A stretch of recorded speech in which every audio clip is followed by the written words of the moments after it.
So we're here from the Digital Democracy Project talking with Senate candidate Dr. Rod Joseph, and we're here to learn about a little bit more about his legislative priorities and what he's running for. So how are you doing today, Dr. Rod? I'm doing pretty good. It's a pleasure to have you, John. Today is the interview day. You are the fourth interviews I have for the day. I have two TV interviews, two radios interview. I think everything is going great so far. That's great. It sounds like you've been really busy out there on the trail, huh? Yes, I've been on the camping trail non-stop. I don't have time. I don't have the luxury to stop in any way. So tell us a little bit about yourself and why you decided to run for Senate. A little about myself. Me, I'm originally from Haiti. My family from Haiti. Immigrated here at a very young age. And I joined the military. Spent 20 years in the military. Go to school while I'm in the military. Obtain a master's, two masters, and working to obtain my PhD in international relations and diplomacy. And also. I'm a Purple Heart recipient. I'm the only combat veteran running in the whole United States by far. I don't know if any just dropped yesterday, but by far, I'm the only decorated.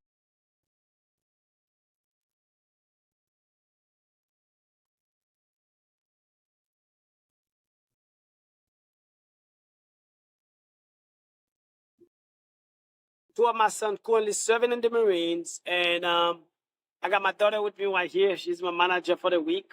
And after that, I'm all about serving this great nation, and represent our people because we've been left behind for so long. And it's time for me to uplift in my community. I see myself on a mission like Moses to really uplift in my community and the youth. We keep saying, let the youth engage in politics. We are politicians that's been in power for 60 years. So they send a confusing message. I want to be breaking the curse of preventing people like me from running for office. That's fantastic. Yeah, it sounds like you have a long history of service and your family as well. That's awesome. So tell me, how did you learn about the Digital Democracy Project? During the Democratic, since last year, last October, I met Wisedi, and we were talking briefly. I got her card, and I've been here, and then I met her again a few months back, and I say, listen, this time I don't care. You getting me on whatever it is. So, and then after that, we exchanged number, and after she told me what they're about, and I was really thrilled and interested to be part of this such a good project. Well, we're glad to have you on board, man. We're so Yes. glad that you endorsed us. So it's interesting because a lot of the people that I've interviewed were state level representatives, and I think that you're the first interview that I've had that's running for an office that will be in the federal government. Do you feel like the digital democracy will be able to provide you with a good idea of what the voters in Florida want? Do you think that it's going to help as you serve as a senator? This is a good platform, especially for the youth. We once we have it out there, digital democracy. What your platform do is exposing the agenda of the candidate. You're not endorsing candidate, but at the same time, you let the people hear. At least it's a voice for the voiceless, and especially for the candidate like me that's grassroots. This is a good platform for us to showcase what we have for the community. Tell us a little bit about some of your legislative priorities. What do you think are some of the most important issues that we face today? Today, most important legislation is healthcare for me, healthcare and economy. We need people to have access to healthcare. This should be a right, not a privilege. I do believe in that because we do have the money for it. And protected senior citizens, especially their benefits. That shouldn't be politicized or gambled with. And third, we go into the homeless and the behavioral health, mental health, because there's a big elephant in the room. No one want to address it. This is one of my top agendas. And when I come, I want to make sure because homelessness link to mental health. There's nobody that choose to be on the street because they love the street. There's something, there's a cause to the effect that triggered that reaction in those people. And it started with a mental health issue. Yeah, I agree. I think, it's unfortunate, but it seems like a lot of the people who have mental health issues, unfortunately, because there's no resources available for them, they seem to be getting absorbed by our Justice Department. And I think it seems to be a very poor way to handle uh, any issues that they might have. So tell me a little bit about your healthcare platform. What kind of changes do you think we need to make? My first thing is I'm gonna start with the VA, the Veteran Affairs. We have so many veterans. Florida got 1.2 million veterans. One of the largest, follow behind California. We still got veterans that retire 4 years, 6 years ago that get out of the military that still don't have a provider, a healthcare provider. We need to change that. And my plan is to add to the continuing plan benefit of the soldier for their family to be part of that plan. Let's say a soldier spent 10, 15 years in service. That soldier, their family served 10, 15 years in service. We cannot just select the soldier to provide care for him or her, and then we forget about the family because their family serve too. When we spend 30 days in the field, their family spend 30 days alone. When we go to Iraq, Afghanistan for 12, 6 months, 18 months, our families stay behind for those type of time, dealing with depression, with everything. So I think is unfair because if you have Congress, when they retire, their whole family got to keep all their benefits. I don't know why we keep a short for the veteran. Secondly, I think healthcare is a God-given right. Is a right of all citizens, and it shouldn't be a luxury for us, for Americans to be decide whether they have to make a decision between feeding their family or saving for healthcare. The moment we start taking like this, we're failing society. And I want to make sure we enable laws that will make sure our law take the money from we've been spending, wasting a lot of money.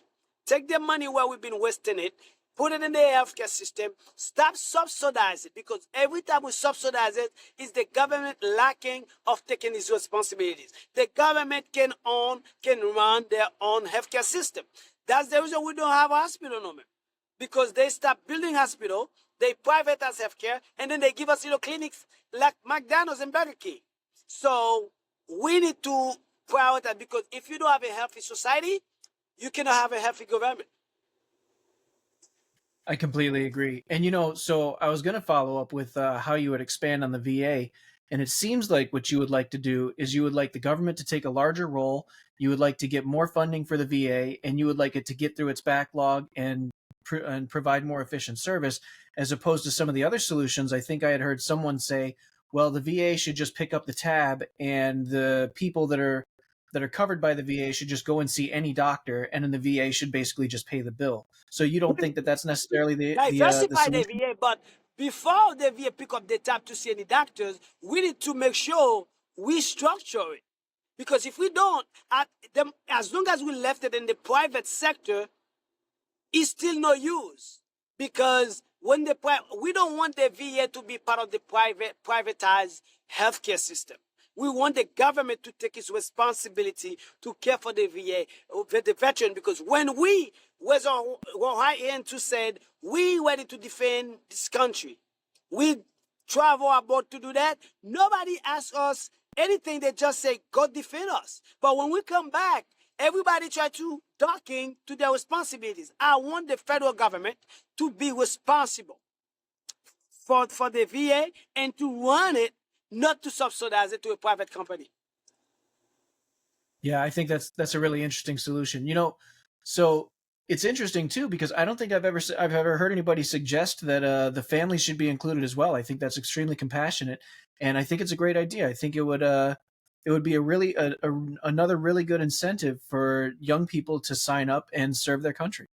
Yes, it should be a proud to serve this great country because honestly, there's no other country on earth that's really providing the amount of support and the pride of serving this great nation. But when we come back, we send the wrong message because our veterans don't come back to nothing, nothing, because we serve big bank, make big profits, and soldier got crumbs. We don't need to maintain a lifestyle. We just want to live normally. And this is what I'm going to fight for all the veterans. So, beyond the VA, what do you think are some of the solutions to help the average citizens with their healthcare costs? How would you change the system for non-serving? This is Uh, what that's what I'm saying. They make the people think the system is so tricky. They make people think basic health care is a bad thing for everyone. They make people think if you have health care for everybody, basic health care is socialism because health care is a right. I want to make sure the money we've been sending, almost $1 trillion a year, we're giving to other countries. We can get 200-300 billions in that to invest it in every single American for them to have basic health care. We can provide it. We're one of the richest countries on earth, yet we spend more money on medication, on hospital bill, than we spend money on for our own development to buy a house. We got people that sell their homes in order to pay hospital bill. This is unacceptable.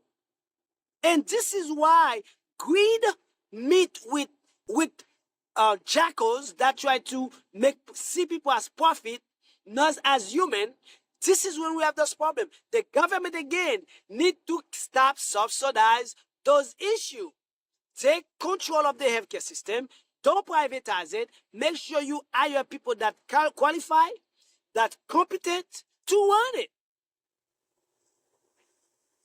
So it sounds like you're kind of leaning towards the government taking a larger role in the healthcare system overall. Where do you think the private healthcare industry has a role? No, the private still exists.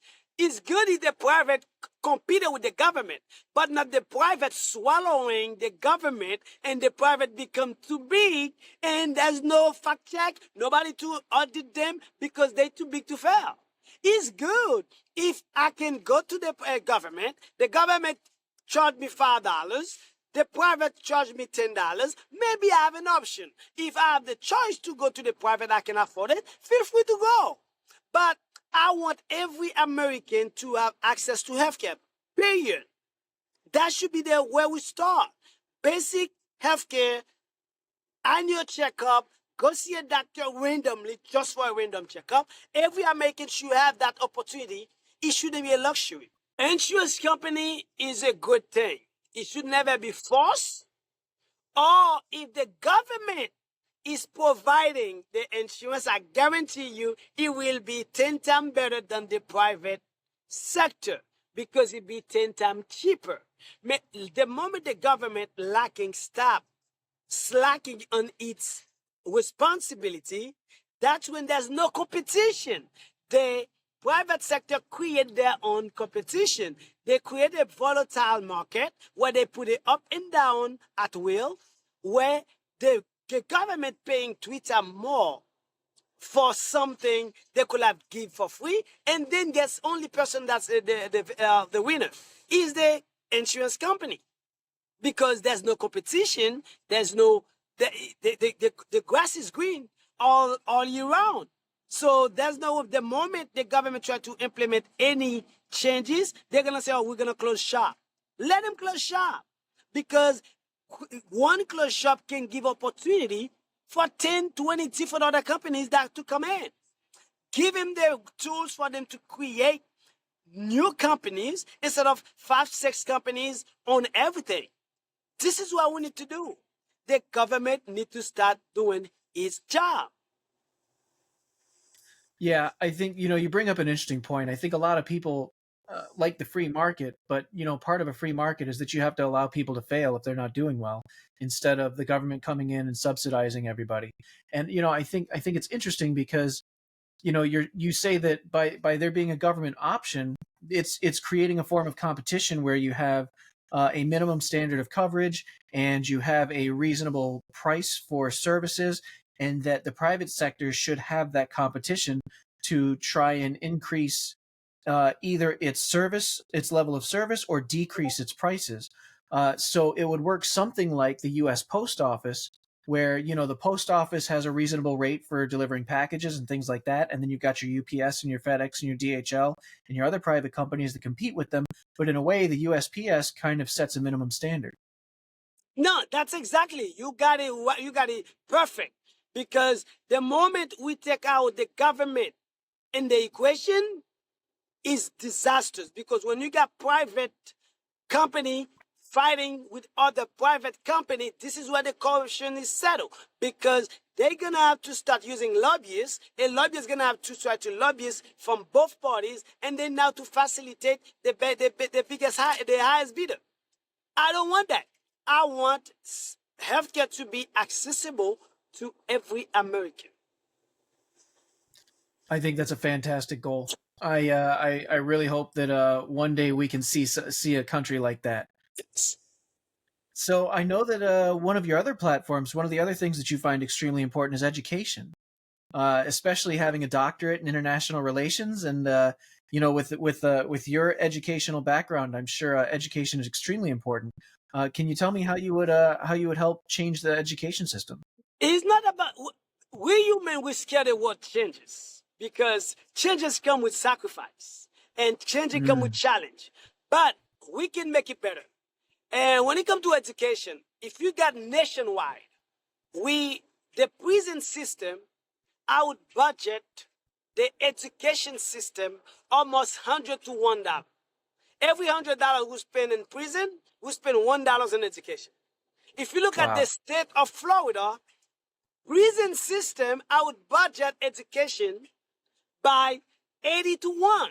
Every $80 we spend on a prison in Florida, we spend $1 on education. We have about 10 major universities for this whole state. No wonder we say we're failing, but we have 91 prison in Florida. 91 prison. That's not including little jail. 91.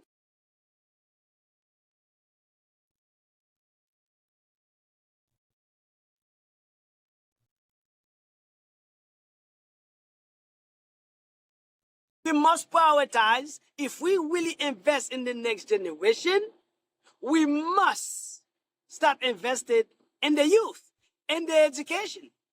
That's one of the most beautiful things we can do. We cannot just say it without doing it. It's interesting. I've never really heard that context before, but I guess that thinking about it, I that actually sounds like it could very well be true across the country that most states spend vastly more money on their prison systems than they do on education. We pay prison for not having enough people.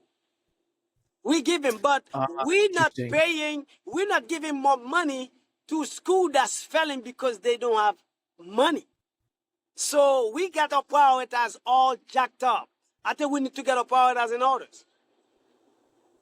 Yeah, I agree. So it seems to me too, if we invested more in education and we had more after school programs and we had more youth participation in the community and things like that, that actually might also reduce the population of people in prison. It seems like it's the social outcasts and the people that feel abandoned by society that go out and commit crimes or feel resentment and do things like that. But if they're part of a community and they have a good education, it seems like that actually lowers the rate of crimes committed or people going to jail. That's perfect. That you got it. You got it perfect, John. The pipeline to prison. This is something we can reduce. And about 71% of kids that start college drop out the first 2 semesters. 71. Hmm. And now they become homeless or jobless in a major market that demand is high. Most of them, let's say even if 5% of those fallen victim to necessity crime, like shoplifting, those little things to survive, we put them in prison for 3 6 years. And the government paying bunch of money every month to feed and house a prisoner. Again, the prison system is privatized. We see it's a big profit making. We pay prison money if they don't have enough people in jail to fill the prison. We close Yeah. school if they don't have enough money to pay teachers. Think about that. Hmm. I want to flip that. I want to invest more in school, less in the prison system. Yeah, I agree. That's really interesting. I've never heard it put exactly that way, but I think you're absolutely right. So tell me, if you were able to decrease funding for prisons, what do you think the effect of that might be? Do you think that there might be some detrimental effects to decreasing that funding, or would it be ending the privatization of prison? No, the privatization of prison is the contract. We need to revise the contract. The contract goes hand to hand with our criminal justice system. Because I don't know who signed those contracts. If prison doesn't have, we should be happy prison don't have people, right? You cannot use people as profit. If prison doesn't have people, that should be a good plus. But it's a contrary. If prison can't have enough people, the government have to pay them to keep the prison open as if they have more bodies. Hmm. Those culture must be revised because we cannot see people as profit. Because that's the reason prison is always full. In the history of the world, we as the biggest democracy, we have more people incarcerated than any country in the world. So Yeah, that's we're true. doing it backwards. Yeah, I We have agree. the longest prison sentence. Our justice system is the most volatile, and our prison system is privatized. They have a stock market. On the stock market, the prison got a stock. Hmm. They have shareholders. We're talking about human. You're dealing I don't. human as a Yeah, profit, it human almost as a feels like commodity. America. So Yeah. think about this. Let's think about this in a bigger scale. We profit of the misery of our brothers and sisters. That's the to revise and to make sure that we're not a country that profit on people. This is 2024. We cannot have slave on the stock market, but we can have the prison system. We still got the same method. That need to be changed. Yeah. Yeah, that's a very interesting perspective. I have seen privatized prison corporations on the stock trader. So tell me, if you were able to appropriate some of that prison money and you were able to move it over into the education sector, what are some of the most important areas that you think education money needs to be spent right now? After school program, technical school, for summer school for the youth. We cannot let the youth distracted. Summer school, give them an option to get a trade, learning welding, carpenter, painting, drywall, mechanic, anything for the 2 months of summertime. And then after school program, we see the result of after school program. Kids that engage in after school program are less likely to fall victim to gang, to drug dealing, to any illicit activities. Let's keep them busy. Let's keep them occupied. And then let's give them something to live on to be better serving the community. Yeah, yeah. I think having more trade schools and having a more skills based education, I think, could be extremely valuable. So it sounds to me, and I know the economy is another one of your big issues, and I think this is an interesting point because what you're talking about by revising the education system, what you're doing is by teaching kids trades, you're putting them into roles where we can repair things, we can build things. It seems to be focused towards manufacture and things like that. What do you think are some of the economic solutions that we need to see in this country? No, the point is, if you give the kid a trade, it's most likely that kids will use that trade Hmm. before they really see if this is something they like. Imagine if every summer school the kids learn a trade. They learn carpenter this year. Next year they get welding. The following year they got drywall. They know to put windows. I guarantee you that kids with before that kids thinking about doing anything illegal, illicit, they will try to get a job in that field before they even think about going to do something that's a menace to society. Give them the bread. Stop Give him the way to prepare the bread. Give him the flour, you give him the oil, you give him the funnel, you give him the microwaves. Stop giving him the bread. Give him the means to make their own bread. And our kids are very smart. If we keep giving them the bread, when we're no longer here, they have every ingredient to succeed, to make their bread, but they don't know how they're gonna be starving because we never give them the trade. Let's trade the trade with them. Let's share our knowledge so they can survive on their own. Maybe when we're older, by teaching them how to make the bread, they'll probably make some bread for us when we no longer be able to make our bread. You know, it's interesting. There's an old saying that I heard when I was young, and it was give a man a fish and feed him for a day, teach a man to fish and feed him for a lifetime. Yes. And I think your philosophy seems to map on very well to that old adage. Yes, sir.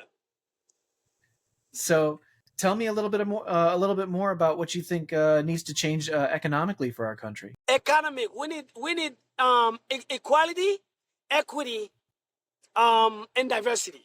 Why I got it to that way? Because you cannot get equity without equality. If we're not equal and we're talking about equity, somebody gonna carry a bigger stake anyway.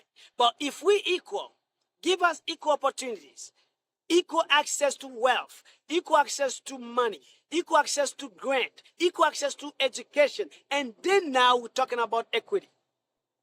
This is the only way we can approach the economy. The economy, even if it's limping right now, invest in small businesses, create loan with small interest, low interest to them, inject that in the economy. We'll be striving in the next 6 months. But we don't have to make it red tape, so make it so difficult, so many obstacles for small business to be able to obtain a loan. This is why we need to diversify the market, open and create opportunities. That opportunity itself can create other opportunities. When we got limitless opportunities, there's nothing, no way up, no way but up to go, because you keep innovating. When you stop innovating, you dying. This is why our economy is dying today. We haven't focused on the small business. They are the heartbeat of our economy. They are the biggest engine of our economy. Small business. Our economy based on customer base. If the small business is not doing good, the mall not gonna be doing good. The big shopping center not doing good. Let's brace it and empower them so that way we can get everybody wanting together. I think small businesses are definitely the backbone of the country, and unfortunately, they seem to not get nearly as much investment as large corporations and giant mega conglomerates. So, considering the wide chasm between giant corporations and small businesses, what kind of laws would you pass to try and engender a little bit more equity or equality? The point is that only the law. We're not targeting corporations. What I wanted is for the government, the federal government, to make sure they protecting consumers, they protecting the people, and they don't only do make laws and regulation that favors the corporations, because the corporation cannot make $2 trillion in a year, and then you still got people that's working in that corporation 40 hours a week that can't even afford a place to stay. We cannot have a corporation that paying their CEOs $60 million for profit, and we have somebody that work for the same corporation that can feed their children. That person working 9 to 5, never miss a day, never call sick one day. She still struggle to make ends meet. While you got a CEO making $60, $70 million.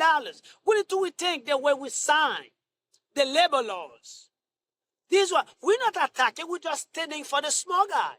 We're just standing for our society, because if we let them die, we will not have a country to defend. This is why politicians lost the essence when they go to DC. They forgot why they elected in office. So, it seems to me like the pay disparity from, let's say, the highest paid employee to the lowest paid employee definitely needs to close.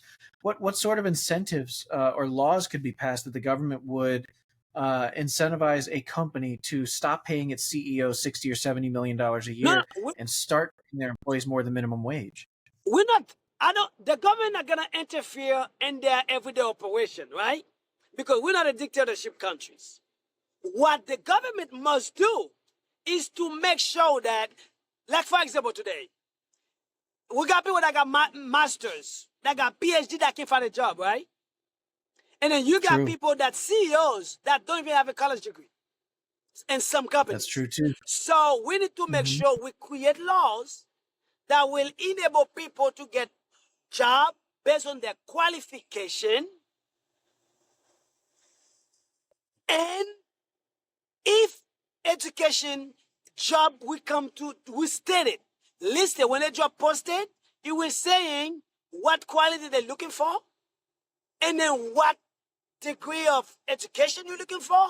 If somebody have a master's, you're looking for a master's, there can be no excuse. If you have 100 applicants, you tell me you can find none of them to give a job, and you give it to somebody that don't have no education just because he's a friend, or just because he's a son of a friend.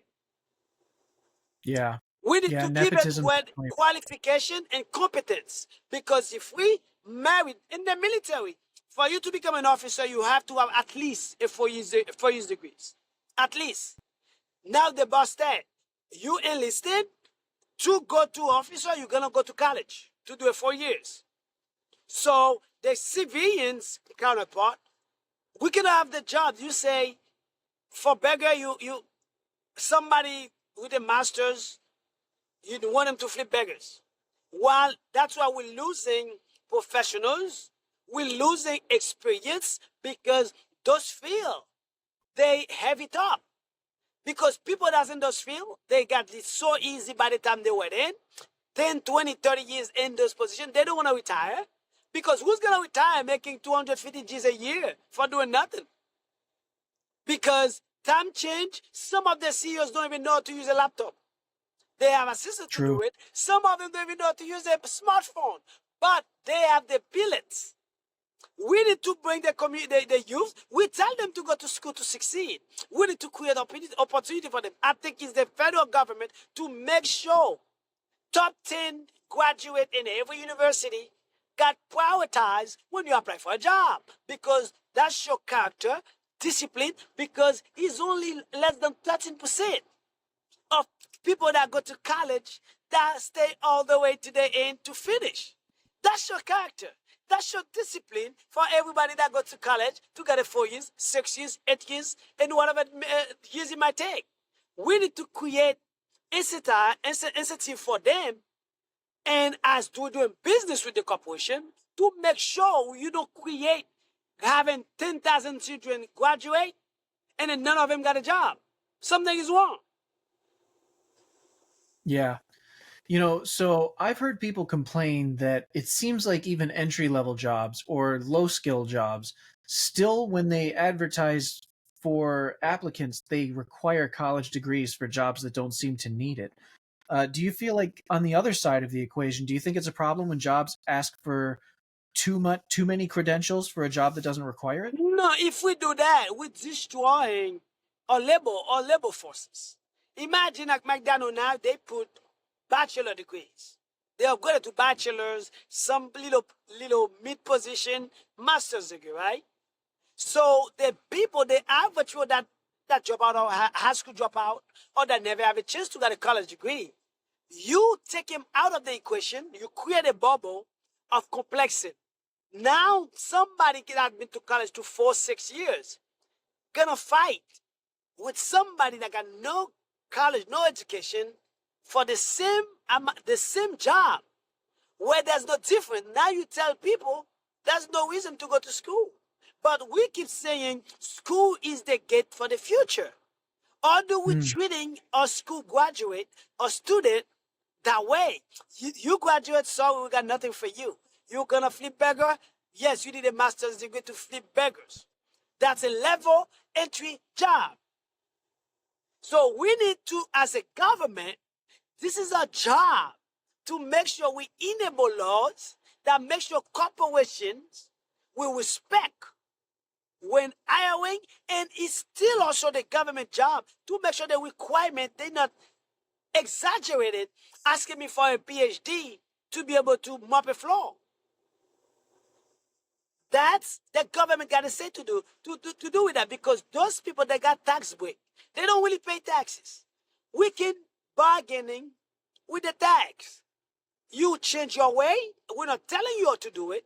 You change your way, or we pull out the money. The grants, they will conform themselves. So, one of my initial thoughts was, well, what about people who don't have access to college? Does that bar them from getting good jobs and excelling in the job market? But it's interesting, because then I go back to your earlier point where you feel like we need more equality and more equity economically, and you feel like the government should be investing more in education. So it sounds like what you're hoping for is a really large scale change in a whole bunch of different sectors where you can make college more accessible, and you can have the job market kind of match the degrees that come out of those colleges as well. No, the point is, government, we are the biggest pool of Mhm. employees. If the government make it a priority, at least hire automatically or give internship to the top 5% graduate of colleges across the nation every year, and assuring keep a tab on to people that needed to be retired, I guarantee you school might be more interesting, because people will know, even if they go before they go to the private sector, they can get the experience they needed with the government within the first 2 3 years. If they like the government, they stay retired. If they don't, they move to the private sector. That's that's that's common. Instead of, you have no option at all. You're competing with everybody else. For while you go to school, you had a student debt, you got a student loan debt, you got credit card debt you accumulate while you're in school, and then you're gonna try for a $15 job that require a master's degree where you never put in play what you learn. You got a master's in engineering and or a computer engineering, but you come here at the McDonald's to say good morning, welcome to McDonald's. I don't say nothing wrong with that, but we have 17-year-old, 18-year-old level entry that can get the job. Let him get that experience. If you have a managerial position, I understand. But you cannot have bachelor's, master's, no degrees, drop out, everybody compete for the same pool of jobs. This is not the way a society grows. That's interesting. So, it's interesting too, because you brought up student loan debt, and I know student loan debt's a huge problem right now. I think I read a figure the other day that said that we have over $1.5 trillion in outstanding student loan debt currently, and it seems to only be going up. Um, So I guess with your reinvestment in education, what you'd be doing is you'd be kind of reducing the amount of student loan debt that people would have to sign up for in the future. Or do you see any solutions for addressing some of the outstanding student loan debt that already exists? No, student loan, this, that should have never be student loan debt in America.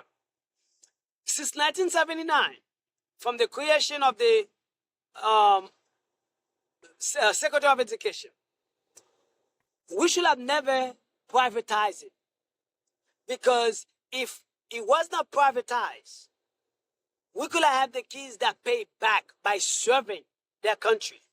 Go Mhm. work in the government for 4 years, your student loan forgiven. You know what I mean? Injected yourself into society. Be productive into society, give back. This is the community, we're building communities. But $1.5 trillion, I want you to think about that, right? I'm going to compare that to the scale of the um, reconstructive bill that Biden passed $1.2 trillion to rebuild American highway, railway road, 1.2 trillion to rebuild America. But you got almost double that money in debt or student loan. Imagine how far our country will be. How many engineers that drop out because they couldn't pay school? How many architecture students that drop out because they couldn't pay their tuition? That could have Mm. been working for the government to bring their idea to place, build experience while they work in the first 2-4 years for the government. Greed destroy innovation. Greed destroy dreams. And this is why we become a country that's too greedy.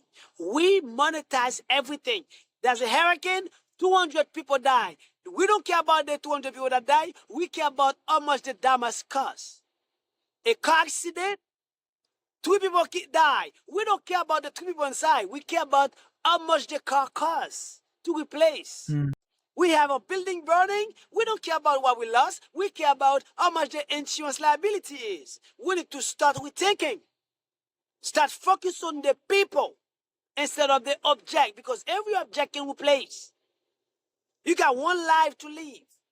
You either live it or you don't. We cannot be as American to be survived every day while we're in the biggest democracy, the biggest country in the world. For us today, for Americans to be in debt for education, that's unacceptable.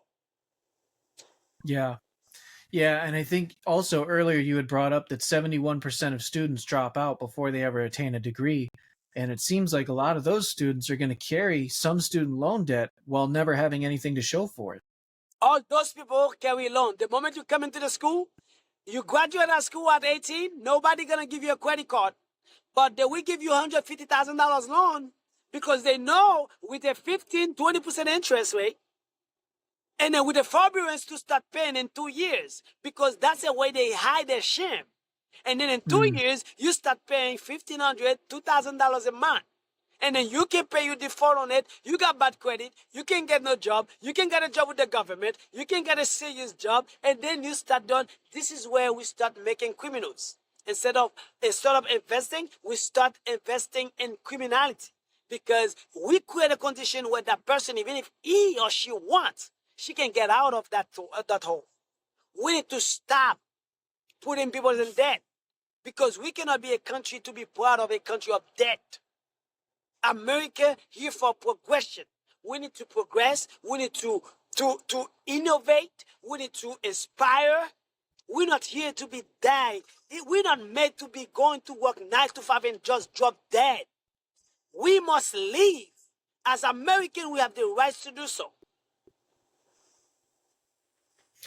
So you seem to have a lot of really interesting perspectives on the role that the government should be playing.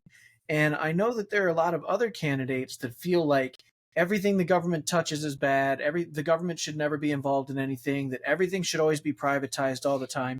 What do you think inspired your understanding of how the government works and what roles it should be playing? Why do you not think that everything needs to be privatized the way some of your opponents might? I spent 20 years in the government. That 20 years instilled me, because the military, no matter what you look at, we are the biggest employers in America. Okay? I'm not even saying in the world, but in America. We taking care of everything all the way to a pencil. The military, we care, we're responsible. We got responsibility for the aircraft that costs $2-3 billion, all the way down to a piece of napkin that costs 5 packs for $1. We have it and we sit for it. There's something called a 2062. Everything we touches, we account. We can wake up at 1 in the morning, we go pick up exactly what we're looking for. That's accountabilities. If the government can do it on the scale in the military, we can do it on every level of the government. Anybody that bought the idea of government to privatize everything, not only the government pay more to privatize everything, they pay 2 times more, and it's less effective. It's less effective. Not only they cut the amount of employment, the service is no better, and then They teleprompt everything. You don't have no human connection no more because everything you have to call it 1-800 numbers, and then you spend 2 hours until you're tired. You stop calling those numbers. We need to start humanize the needs. We need to stop profitizing the needs of the people. When we put the people first, their needs come easy to resolve. When we put profit first, it's hardly to see in the eyes of the people that's in need. This is what I brought to the table. This is the mindset, and I think for sure the American people, this is what they're expecting from their elected officials. You know, I really like how supportive you are of the government and how you're so inspired by some of the things the government has done and what they're able to do. And I think that makes you a very very interesting candidate. I hear that you have a debate coming up. What are your predictions on how the debate's going to go? What are some of the things you're going to talk about? And tomorrow I'm ready because I don't need no script. Because it's natural. Politics. I'm a political junkie. I'm very passionate about politics. And I'm ready because this is my third. That will be our third debate. So far, I came on top. As compared to my opponents, that's only talking about abortion, LGBTQ, and the Republicans, and they have no other things. Yeah, So me, yeah. I'm a problem solver. I'm here to solve the problems. I'm not here to complaining. I'm not giving no complaint. I'm not accepting complaint, and I'm not taking any complaint because if I'm not up to that job, I will sit home with my kids and wife and enjoy my time. If I say I'm able to do that job, I don't have to have any excuses. One thing I heard everybody say, "Oh, this guy is more complex than you realize when you no. If you know it's complex, you are not up to par to it. Stay home because no Hmm. one sent you an invitation to come run for office. If you say you're gonna fight for the people, you're gonna be intimidated because of the way Washington works. Resign, resign. I'm here to fight to the teeth for the people, and I'm gonna fight till my last breath for what I believe that's possible because we've been nominated, elected too many radicals from both parties, Republican and Democrats. They go to Washington, they fight each other. They forget why they came. They forget their problem at home. They fighting likeness. I'm not Facebook. No one has to like me except my constituent. But the American people will take me.